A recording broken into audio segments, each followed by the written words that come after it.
Assalamualaikum warahmatullahi wabarakatuh. Selamat pagi Ananda semua. Apa kabarnya? Baik. Siap menerima materi pada hari ini? Siap. Oke.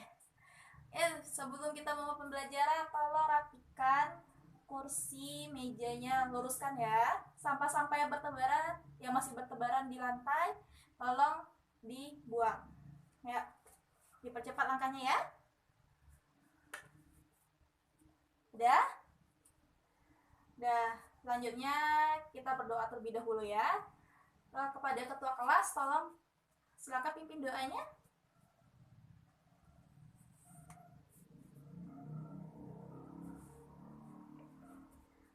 Ibu absen dulu ya. Aziza Wulandari Elsa, Anissa Karimah, Binti Huriyatul Jannah, Maulid Ramanisa, Lara Lufyanisa, Miftahul Jannah, Wilda Hayati, Nanda Safira, Fauzia, Fatiha Elida. Hadir semua ya.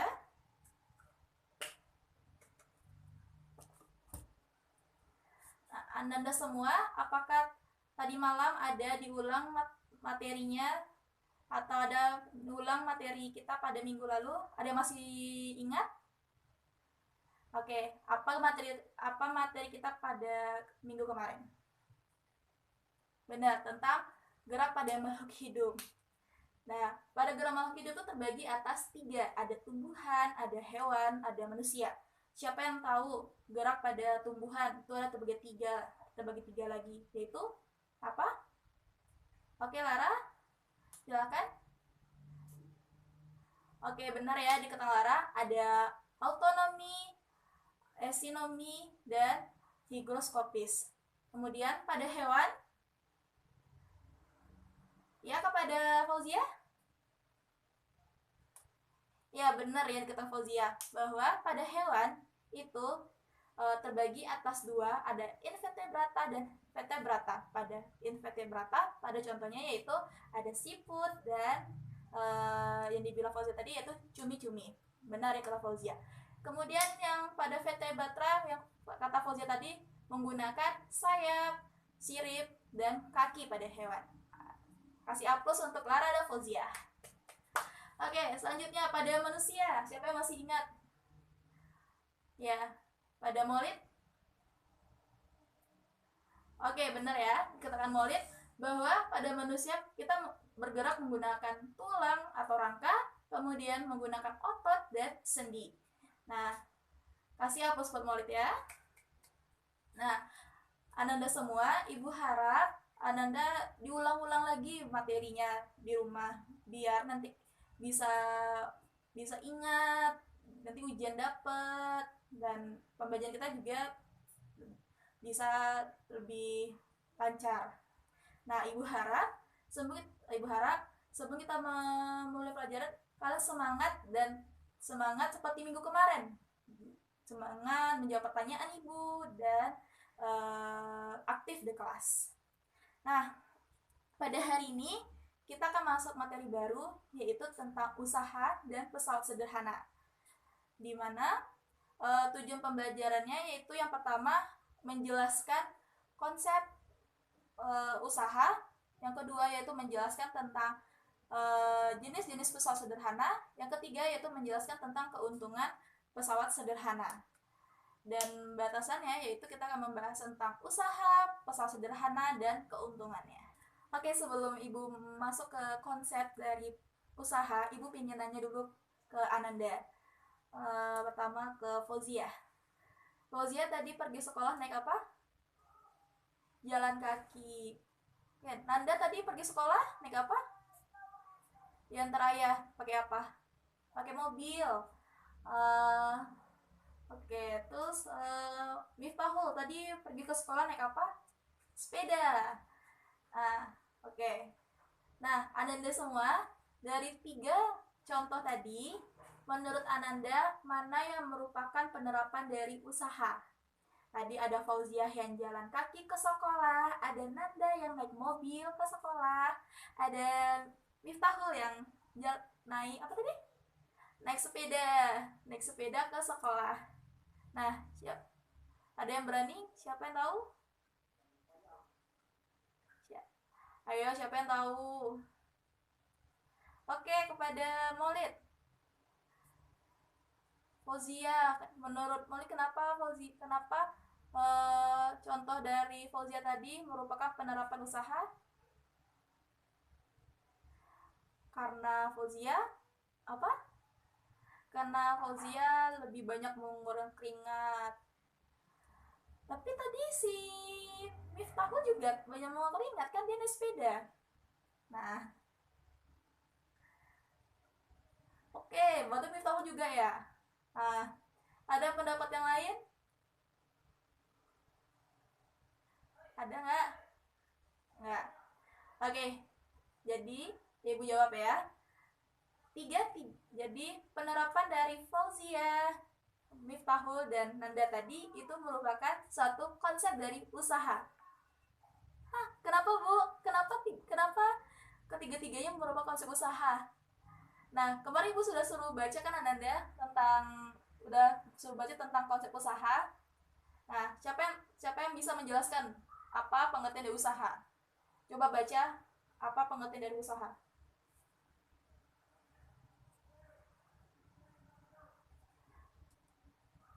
Oke, coba Ibu minta kepada Ulan, coba baca pengertian dari usaha. Pengertian dari usaha.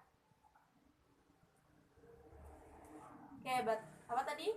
Usaha adalah energi yang disalurkan oleh gaya ke suatu benda sehingga benda tersebut bergerak. Nah, terus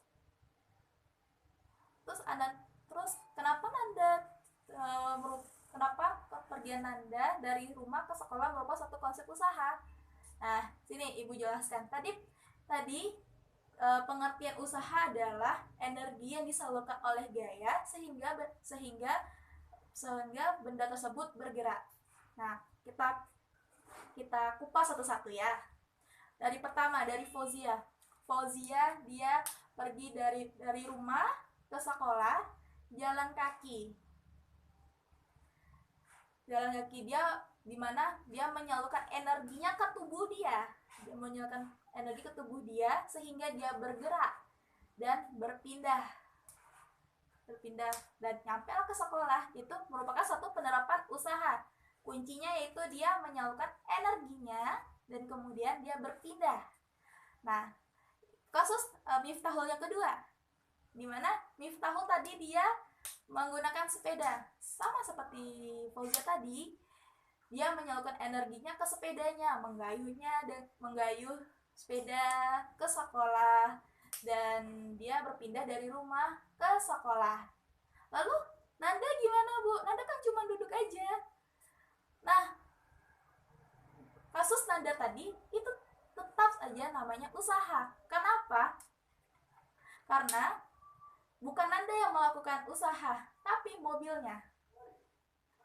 Dimana mobilnya tuh dia menyalurkan energinya, gayanya kepada mobil. Dia bukan Nandanya menyalurkan gayanya, tapi mesin-mesinnya kepada mobilnya, sehingga mobilnya melakukan perpindahan dari rumah Nanda ke sekolah. Dia menyalurkan energinya apa tadi? Ya bensin. Energi yang dipunya Fauziah dan Miftahul tadi apa? Tubuhnya kayak energi yang mereka makan tadi pagi. Itu adalah konsep dari usaha, dimana kita menyalurkan energi, dimana kita menyalurkan gaya ke suatu benda sehingga benda tersebut bergerak di dalam melakukan perpindahan. Secara matematis atau fisika, usaha itu bisa dirumuskan dengan W sama dengan F kali S. Ibu tulisin ya.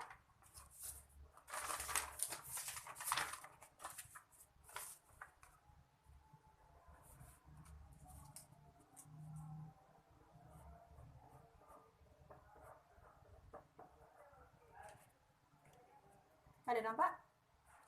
W sama dengan F kali S, di mana W adalah usaha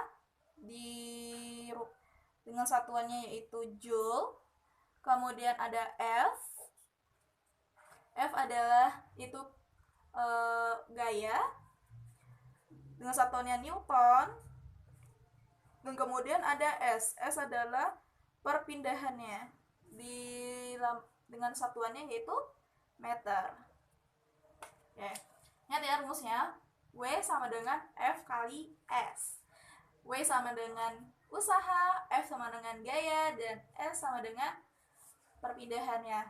Ingat kuncinya, ketika kita melakukan usaha itu pasti ada namanya gaya dan perpindahan. Kita memberikan gaya kita, energi kita, dan kemudian S, perpindahan. Pasti harus ada perpindahannya.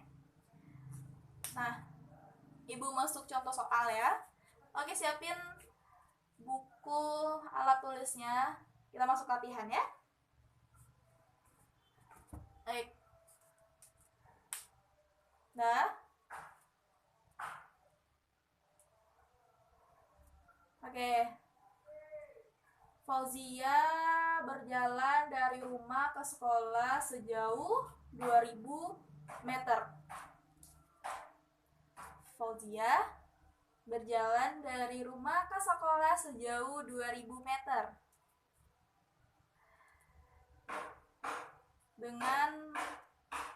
Dengan menyalurkan gaya sebesar 10 Newton. Sudah? Berapakah usaha yang dikeluarkan oleh Fauzia? Ayo. Fauzia berjalan dari rumah ke sekolah sejauh 2000 meter dengan mengeluarkan gaya sebesar 10 Newton. Berapakah usaha yang dikeluarkan oleh Fauzia? Siapa yang tahu? Siapa yang bisa jawab? Oke, berapa Nanda? Benar, 20.000. Apa satuannya? Joule. Gimana tadi? Gimana perkalian antara gaya dan perpindahan?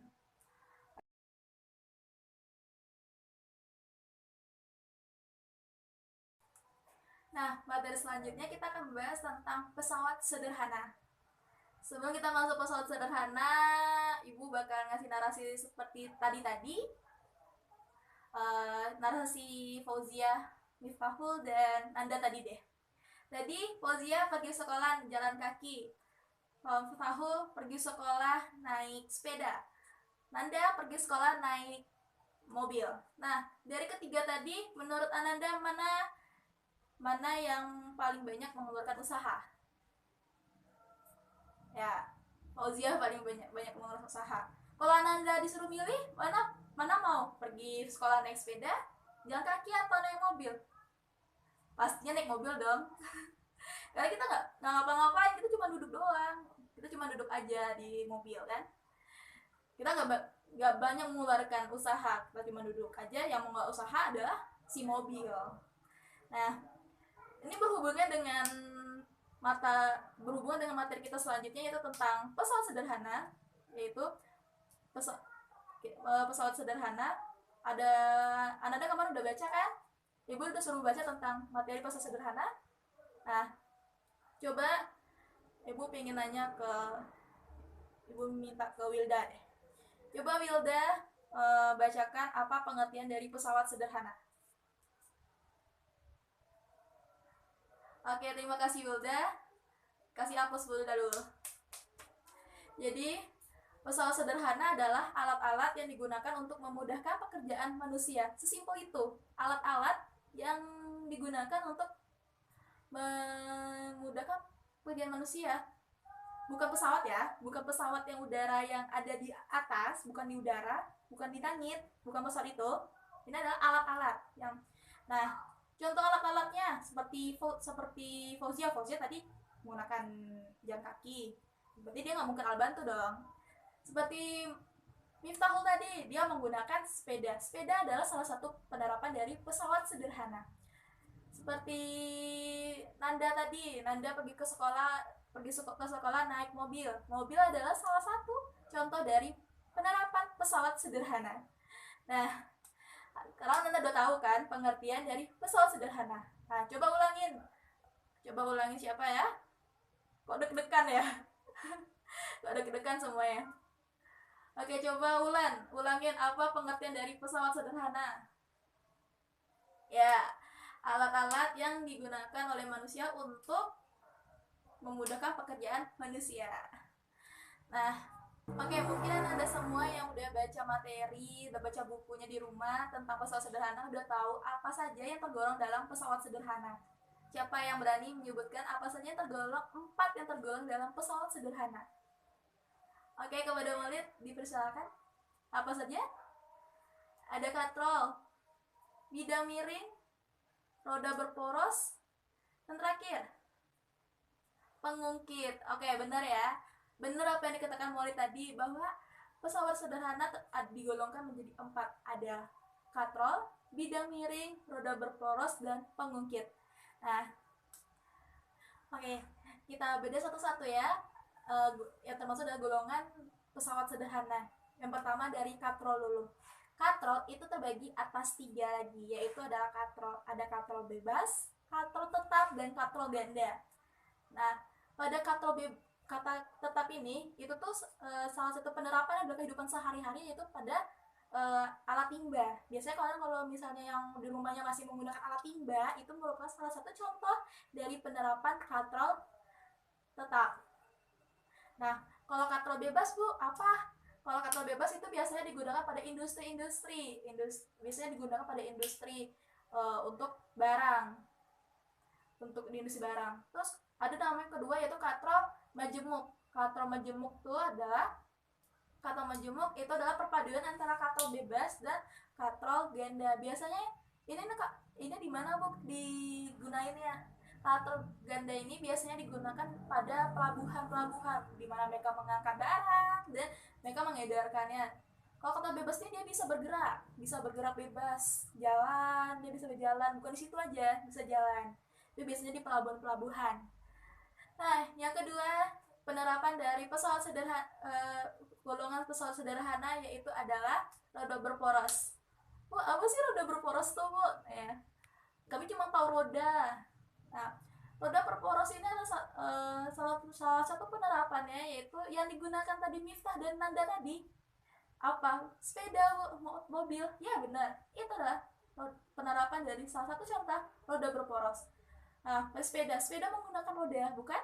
Ya, sepeda yang digunakan oleh Miftah tadi menggunakan roda, bukan? Nah, dengan menggunakan roda itu tuh bisa memudahkan Miftah untuk pergi sekolah tanpa harus menggunakan usaha yang banyak. Sama seperti Nanda tadi. Nanda pergi sekolah menggunakan mobil, di mana roda yang digunakan mobil itu adalah salah satu contoh penerapan dari roda berporos. Penerapan dari roda berporos, di mana energi yang disalurkan oleh mobil, dan dia nanti akan menggerakkan roda sehingga dia bisa jalan mobilnya. Nah, seperti itulah. Kemudian yang ketiga, ada namanya bidang miring. Bidang miring apa, Bu? Pelosotan jadi salah satu penerapan bidang miring. Kita bisa, itu suatu permainan, bukan? Tapi terus untuk apa? Nah, mungkin Anda sekalian pernah tengok kalau misalnya kita gimana sih cara naikin sepeda motor ke atas. Biasanya kita mau beli motor nih, itu gimana sih cara naikin motor ke atas mobilnya? Kita kan mobil nih, kan kita antar kan, gimana caranya? Biasanya tuh menggunakan prinsip bidang miring. Nggak mungkin dong kita ngangkat motor yang seberat itu, nggak mungkin, karena tuh berat banget. Butuh beberapa orang untuk bisa ngangkat itu, mungkin 3-4 orang untuk ngangkat satu motor. Nah, tapi dengan menggunakan bidang miring itu kita bisa dengan satu orang, kita dorong aja, sehingga tidak perlu memberatkan kita. Itu salah satu contoh penerapan bidang miring. Yang terakhir yaitu pengungkit. Nah, pengungkit ini apa contohnya? Apa salah satu contoh pada kehidupan sehari-hari? Ini biasanya kalau misalnya pada pekerja tuh dia biasanya menggunakan batu nih. Batu biasanya berat nih, batu masih mereka ngapain gini, gitu. Biasanya mereka memindahkan dengan pengukir dengan kayu. Itu salah satu contoh dari pengukir. Atau bisa juga nih ketika misalnya ada paku yang tertancap pada tembok, tuh kita pingin ngeluarinnya, gimana caranya? Pasti kita menggunakan palu. Ini ada palu yang ada giginya dua gini, sini paku giniin. Itu adalah salah satu contoh penerapan dari pengukir, dimana kita mengeluarkan paku dari bibitnya. Terus apalagi mungkin Ananda semua juga pernah nih kalau misalnya ngeluarin kotoran ke telinga itu menggunakan cotton bud. Itu juga merupakan salah satu contoh dari penerapan pengungkit, karena kita masukin cotton bud ke dalam telinga kita terus kita tarik dia, kita ambil barangnya, itu dimudahkan. Nah, dan ibu jelasan tadi itu merupakan satu golongan yang termasuk dalam golongan pesawat sederhana. Sampai sini ada pertanyaan? Ada? Tidak ada? Oke. Nah, baiklah, bisa disimpulkan. Baik, ibu bisa ibu simpulkan bahwa kita simpul dari awal ya tentang usaha tadi ya. Usaha dimana usaha adalah kita menyalurkan energi ke gaya sehingga benda tersebut bergerak. Dimana contohnya tadi seperti Fauzia yang jalan, dimana Miftahul yang pergi sekolah naik sepeda, dan Nanda yang pergi sekolah naik mobil. Dan kemudian ada dimana ada juga pesawat sederhana yang memudahkan pekerjaan manusia, yaitu ala-ala yang memudahkan pekerjaan manusia, di mana terdapat 4 golongan, yaitu ada katrol, ada bidang miring, ada roda berporos, dan ada pengungkit. Mungkin hanya sampai sini saja pembelajaran materi kita pada hari ini. Ibu harap Ananda semua bisa mengerti, dan jangan lupa diulang-ulang lagi ya. Ulang-ulangin lagi materinya di rumah, jadi bisa ingat lagi, bisa ingat, nanti ujian juga dapat. Nah, selanjutnya ibu pingin Ananda semua udah siapin buku sama penanya. Nah, yang soal pertama yaitu sebutkan pengertian dari usaha. Sebutkan pengertian dari usaha. Yang kedua, sebutkan contoh-contoh dari penerapan usaha. Sebutkan contoh-contoh dari penerapan usaha. Yang ketiga, jelaskan pengertian dari pesawat sederhana. Jelaskan pengertian dari pesawat sederhana. Yang keempat, soal keempat. Udah? Sebutkan 3 macam jenis katrol beserta contohnya. Sebutkan 3 macam jenis katrol beserta contohnya. Udah? Soal selanjutnya, berapa lagi? 5. Sebutkan contoh dari penerapan bidang miring. Sebutkan penerapan contoh dari bidang miring. Soal selanjutnya, sebutkan penerapan contoh dari roda berporos. Dan terakhir, sebutkan penerapan contoh dari pengukir. Udah? Ibu kasih waktu 15 menit untuk bekerjakan ya.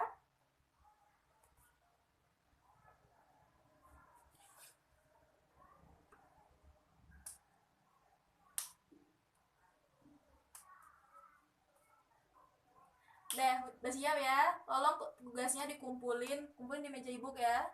Ayo. Nah, udah semuanya?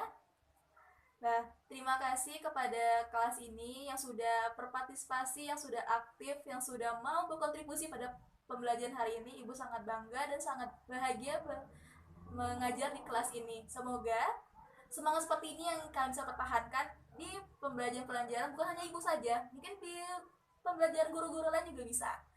Oke, ibu ucapkan terima kasih kepada Ananda semua sekali lagi. Oke, untuk materi selanjutnya untuk minggu depan, ibu pingin Ananda semua baca tentang materi struktur dan fungsi tumbuhan. Jangan lupa dibaca ya. Besok ibu tanya lagi nih. Kayak gini lagi ibu tanya lagi. Struktur dan fungsi tumbuhannya. Ya?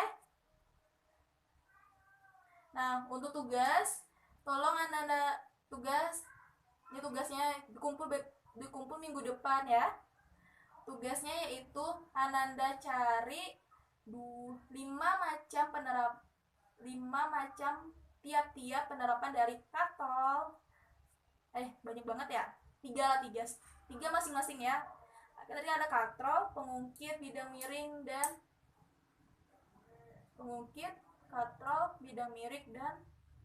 roda berporos. Itu minimal 3. Kalian cari di rumah kalian, di kehidupan sehari-hari. Di rumah kalian juga boleh. Minimal 3, berarti semua 12 ya. Dikumpul minggu depan ya. Sebelum masuk ibu pingin tugasnya udah ada di meja ibu. Oke? Siap? Oke, terima kasih. Jadi sebelum kita memulai pelajaran, kita berdoa dulu. Dan kita memulai dengan berdoa dan kita akhirin dengan berdoa juga. Oke, ketua kelas pimpin doanya.